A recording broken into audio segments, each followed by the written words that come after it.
Hello and welcome back to Drinking by My Shelf. My name is Emma and today I'm going to be doing something a little bit different. Last month I read this incredible new book called Everything But the Truth by Gillian McAllister, which has just come out today, so you can buy it right now. And the author herself very kindly agreed to answer a few of the burning questions I had after finishing this book.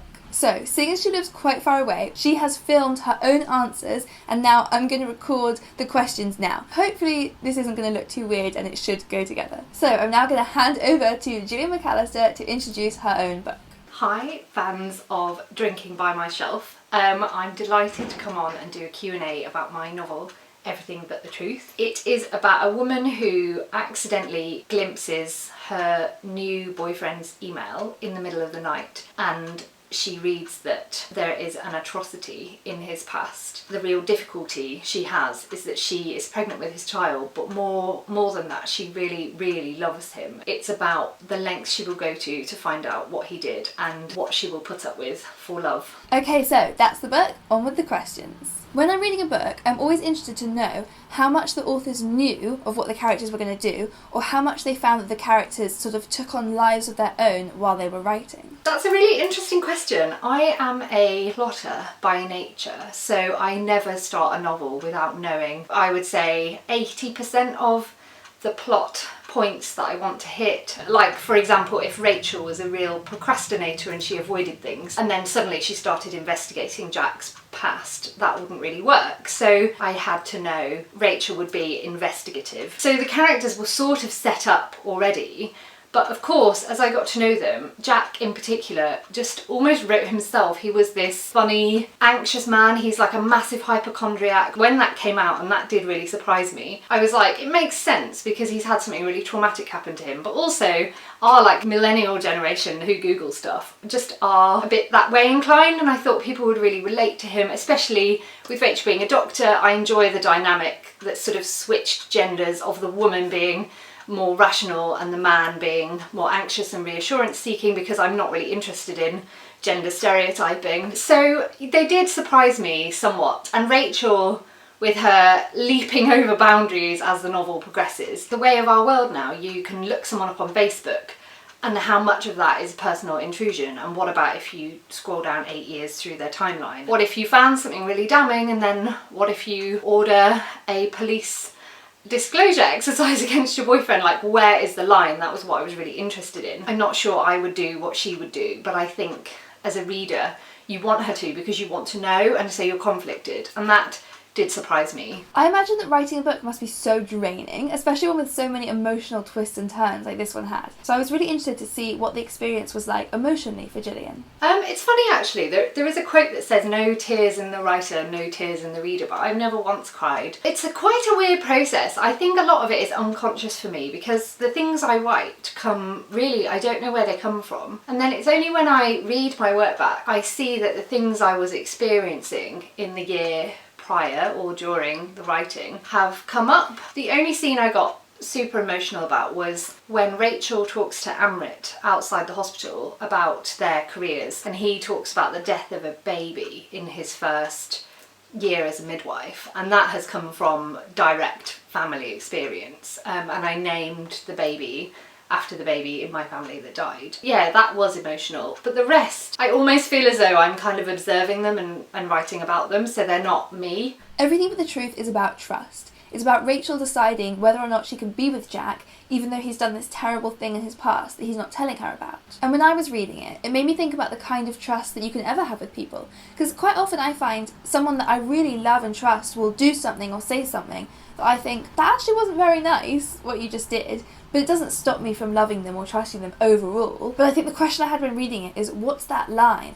What's that moment where someone does something that you think, that's too much, I can't go back to trusting them after that? I was wondering if you can have a spectrum of trust, and so I wondered how far down that spectrum Jack and Rachel could go and still survive. And I think my conclusion really was, it's a choice to trust someone. You might have doubts, but you have to look at the overriding thought, which was, they've done X, but generally speaking they are Y. Because my novel has 3 parts: who, what and why. I think why is the most important, because Rachel is fixated on finding out the facts of this crime and what happened, but really when you're getting to the book's resolution, she needs to know why, because people do things for all sorts of reasons, and it's not really an excuse, but it might be some sort of justification, maybe. And I think the real conclusion that Rachel and Jack both draw in Everything But the Truth is, what does it mean to know somebody? And really it means working out the whys of why they do what they do. That was really my conclusion, which surprised me because I'm pretty absolute on trust, but I've written this novel that's all these shades of grey. I'm not sure if I would do what Rachel did, because what Jack did is really massive, and I do think when I think of the characters going on to live their lives, I think it will still kind of dominate their relationship.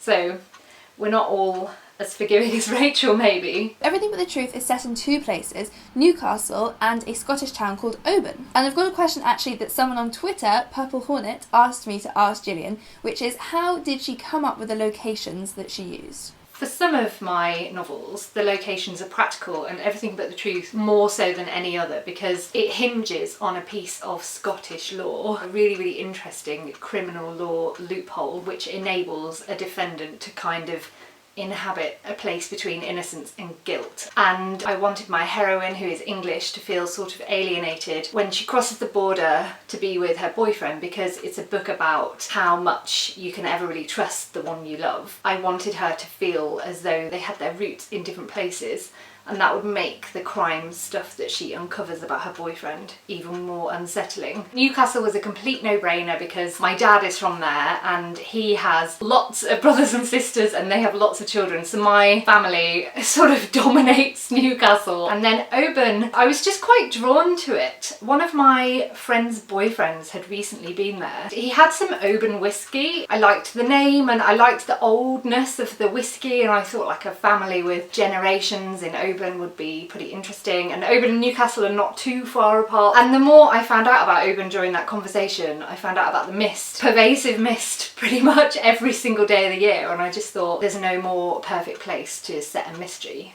than in a misty environment. Okay, so I'm going to have to pause right now and tell you, go and buy this book. I'm sure you've already come to that conclusion by yourself from all the fascinating things that Gillian's been saying, but for reals, go out and buy this book right now, read it, and then come back, because we're now going to get into some slight spoiler territory. We're still not going to give away any actual detail, but if you haven't read the book, you really might prefer to go and read it first, because this section is going to reveal some truths. Okay, so now that everyone who's scared of spoilers is gone, right, I was interested to know how much Gillian changed from the first draft to the finished product. How funny, so much. Here's the disclosure. The first draft, and I don't know if this is encouraging or discouraging to any budding novelists out there, the first draft was about hit and run. I wanted to write about there being doubt about Jack's account of what he had done, and so the doubt was whether he knew. In the version I wrote, there was CCTV footage of a person standing over, but you can't tell because the footage is so poor. So my heroine, Rachel, was scrutinising the CCTV footage that she ordered. So you can see it has a similar skeleton. After that first draft, I just thought what I really wanted to write about was, what if the person you love more than anyone in the world has done pretty much the worst thing you can imagine? It wasn't a big enough thing to have done, so that got cut. That was probably the biggest change. Rachel's backstory also changed. She had failed to resuscitate a child, so that was actually a crime of omission for Rachel. She failed to do something, she froze. I thought, and my editor thought, that that wasn't big enough either, and it would be better if she actively did something, because I wanted to write about when good people do bad things, ultimately. And finally, the big thing that Jack did, and lots of spoilery kind of clues coming up here, the thing that he did is a legal grey area. And that's what's so fascinating about this particular Scottish law that Gillian was talking about. And when I was reading it, I started to get really caught up in wondering how much of our morality comes from our laws. Jack does this thing that the papers describe as an atrocity, and we're inclined to agree. But then I was thinking about the fact that in the US, or in a lot of the states, actually what he did was perfectly legal. Or most of what he did was perfectly legal. And so I would be so fascinated to know how American readers respond to the book. Do they think that it's an atrocity, or are they not so shocked because it's legal where they come from? Or are there actually some things that we all just have a universal response to? That is a really interesting question, and it's not actually one I've considered. I think in America, what is considered reasonable might differ, because In the UK, if you've gone out and bought a gun, it's very difficult to say, I was defending myself in the moment, whereas in America that might be more easy because it's more common to own guns. But that being said, I think that Everything But the Truth, it's not about these higher level laws and politics and morals, it's really about these two people. And I hope that that's a kind of universal human relationship theme. What would you do if the man you love has done the worst thing imaginable? So I want to give a massive, massive thank you to Gillian McAllister for answering those questions for me. Really, really interesting thoughts that she had, and it's such a fascinating book, which again is out today. So do leave a comment below if you've read this book and you have any thoughts about what we've been talking about, or just if you're planning to go and buy it, just do let us know, we'll both be thrilled. And don't forget to give this video a thumbs up if you liked it, and subscribe to this channel for new videos every Thursday and Friday. See you next time!